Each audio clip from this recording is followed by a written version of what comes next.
Senator Bellemare, thank you, Madam Speaker. So, dear colleagues, I would like to state, first of all, that I am delivering this speech from the unceded ancestral territories of the Algonquin and Anishinaabe people. Today, I wish to speak in favour of second reading of Bill C-50. Its short title is the Canadian Sustainable Jobs Act. So, I have no reservations about the principles in this bill. I think it's major, and I think we must ensure the transition on the labour market. But I do have several questions about the details. And don't we say that the devil is in the details, as I've often been told myself. Bill C-50 essentially prescribes the adoption of a Sustainable Jobs Action Plan, and as well as the creation of the Sustainable Jobs Partnership Council and the Sustainable Jobs Secretariat to support the implementation of the Act. If adopted, the Partnership Council will comprise 13 members. Its role is to advise the Minister in charge of the implementation of the Act, as well as the ministers responsible. The portfolios of all the ministers, as well as their total number, are not specified. We don't know which ministers the bill means. The minister in charge, for his or her part, must also draw up an action plan by December 31st, 2025, at the latest, as well as a new plan at least every 5 years. These plans will be tabled in both chambers of Parliament. Bill C-50 provides very specific details on the content of the action plan. It's a green transition plan that focuses on the job market in the face of climate change. Needless to say, I share the view of the Canadian Chamber of Commerce and the Canadian Labour Congress, which support the adoption of this vital plan. We cannot argue against that principle. Instead, the question is whether C-50 will allow such a plan to be developed and implemented within a reasonable time frame with observable results in terms of sustainable employment.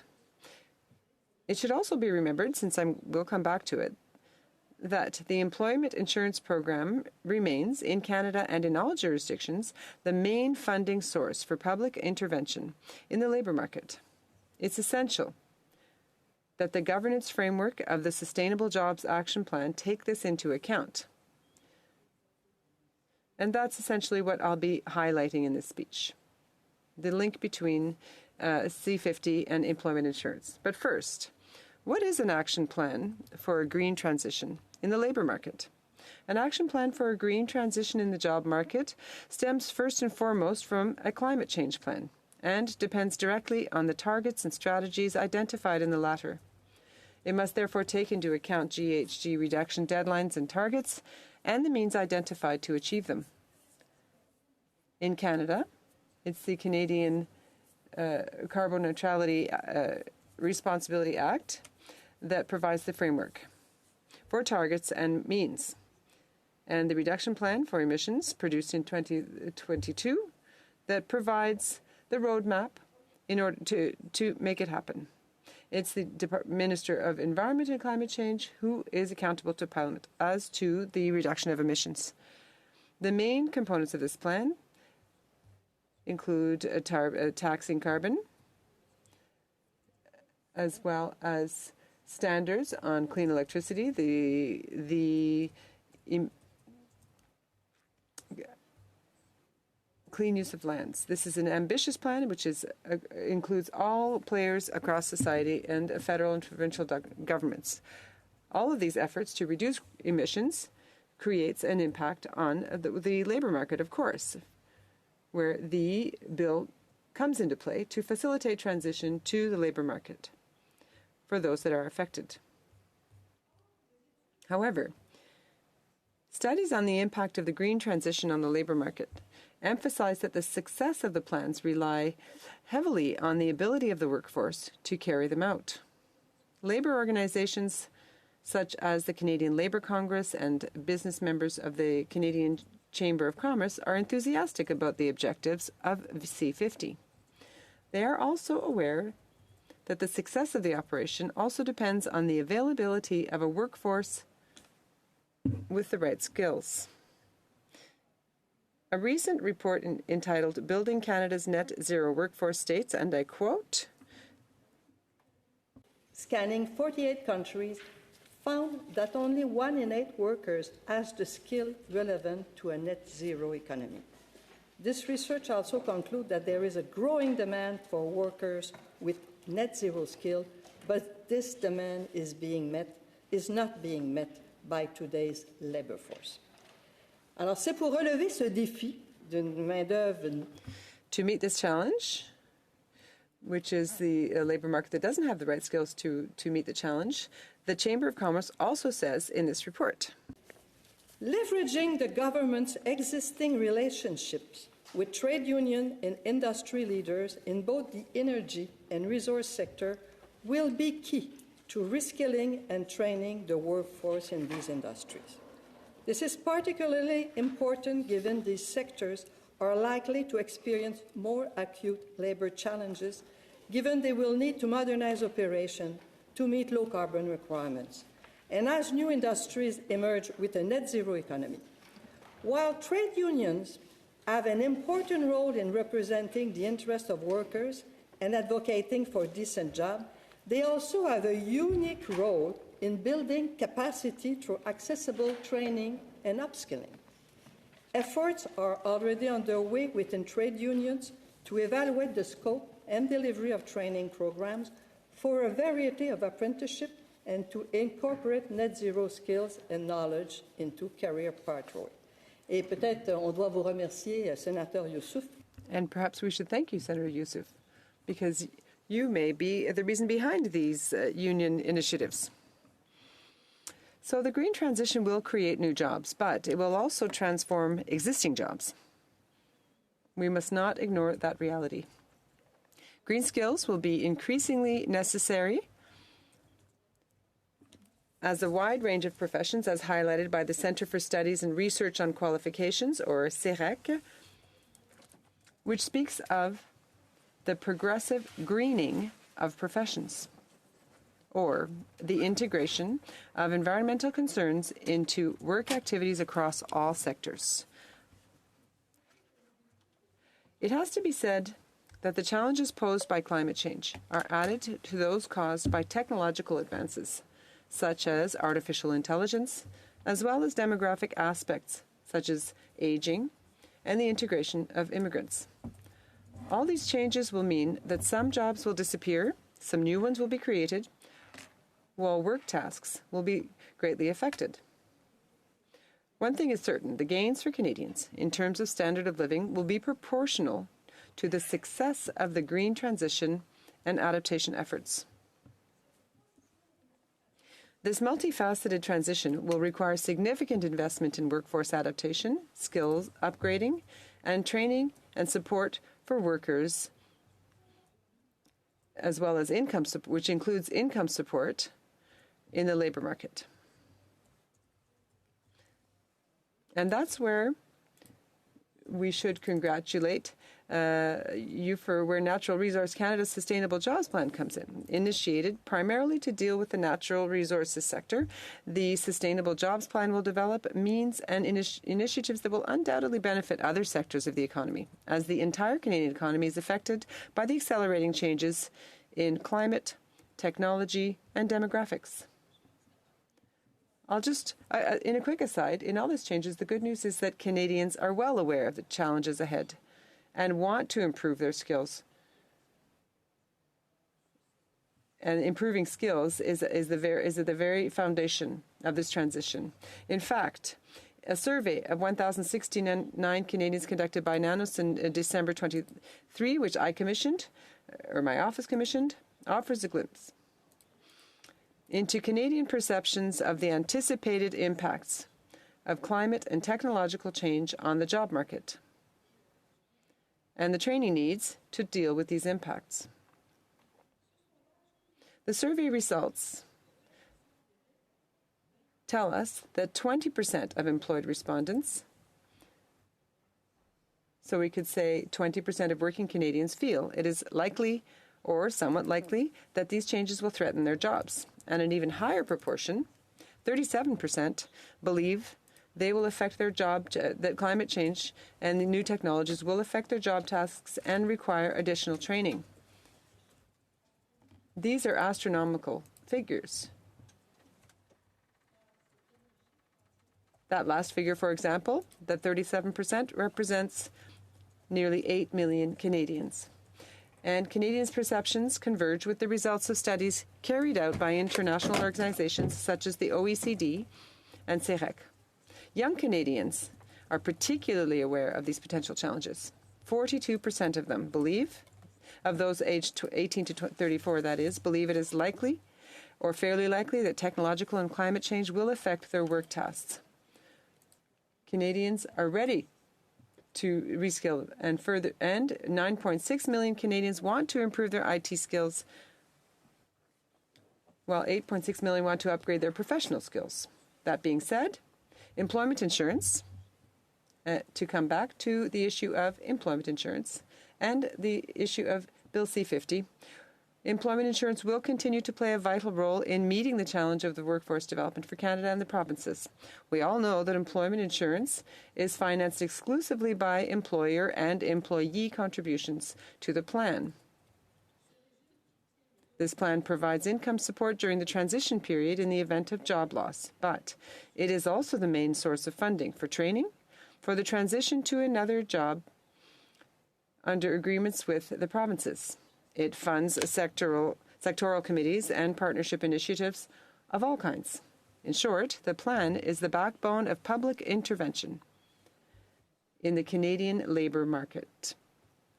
However, in the documents that I consulted, when it comes to funding these measures adopted by the Sustainable Jobs Plan, employment insurance is identified as a main source of funding for these measures. Indeed, EI is not included in the reporting entity of Natural Resources Canada or Environment Canada. So that is a major question that we have when it comes to the way the Council will operate, as well as this partnership with Canada. The Sustainable Jobs Plan relies heavily on the employment insurance system. In keeping with the principle of no taxation without representation, business and labour representatives must be involved in the Sustainable Jobs Plan. And they will be. However,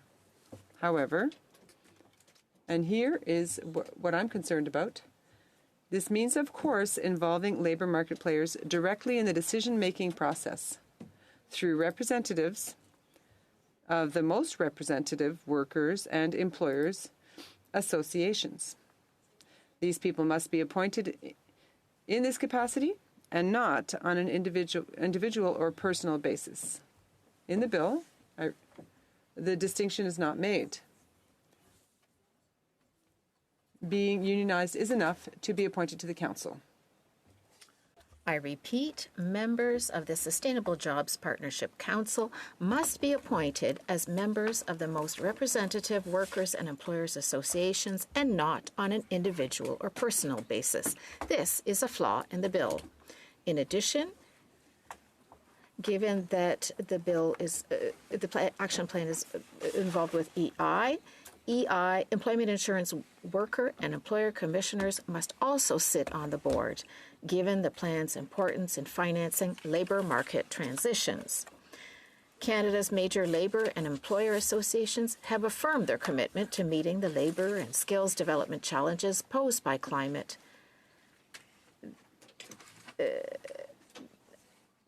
technological and demographic transitions. They've done through this through debates and at the recent Forum Emploi Compétences. In short, an action plan for the climate transition is essential, particularly with regard to the labour market. To this end, it is imperative, that labour and business representatives from the most important associations, as well as employment insurance commissioners, be involved. I hope that the committee studying this bill will question the witnesses on these issues, and in particular, the involvement, the implementation of the action plan. It's 2024. Climate change is here, and we can no longer wait to make these transitions. So I hope that you will quickly pass this bill at second reading and send it to committee. Thank you.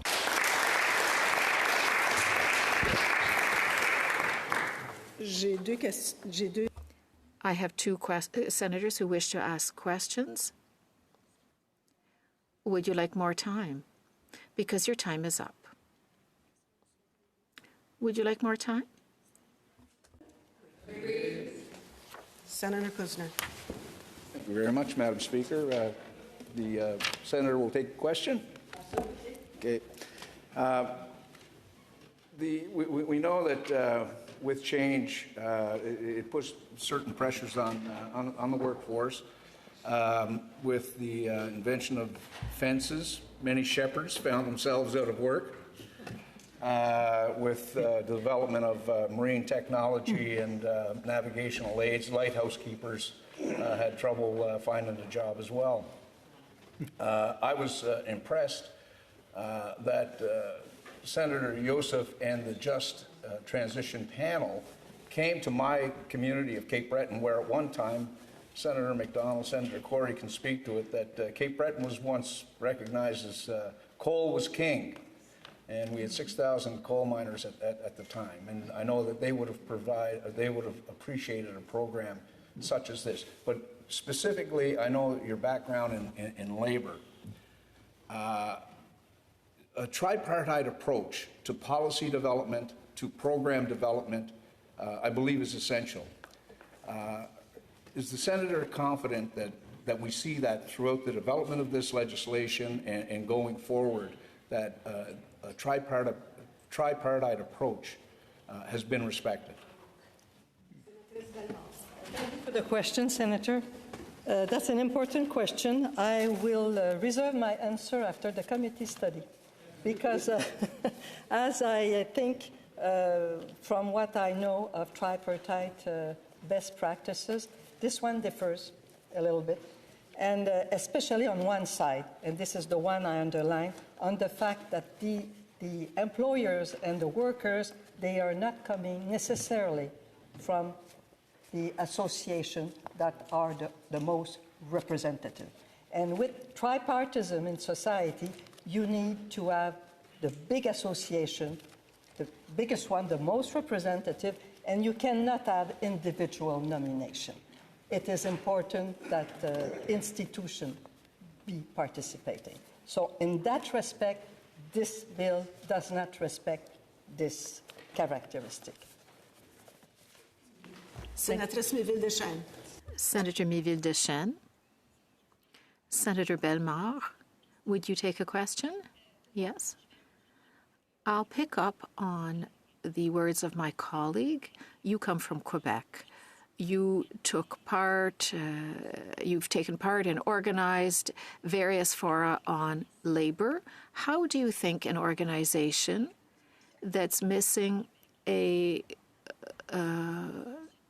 table with Quebec can work, given that provinces are so important when it comes to labor? Senator Bellemare, thank you for the question. I must say that in this case of a labor organization, there's an indirect way for provinces to take part through business and union associations. It's because it's through this corridor that we would hear from them, and the most representative associations have links with the Chambers of Commerce. The CTC, Canadian Labour Congress, is in contact with Quebec unions. All these connections, therefore, can be made. To associate the provinces with this, at this point, rather, I'm not sure how that could work. But studies that I've carried out with regard to employment insurance have made it very clear to me there must be representatives of the major players from the labor market. And union and employer workers associations don't change their discourse on a regular basis. The labor market logic for employers and labor associations converges. That's why there is this very strong connection with provinces through them.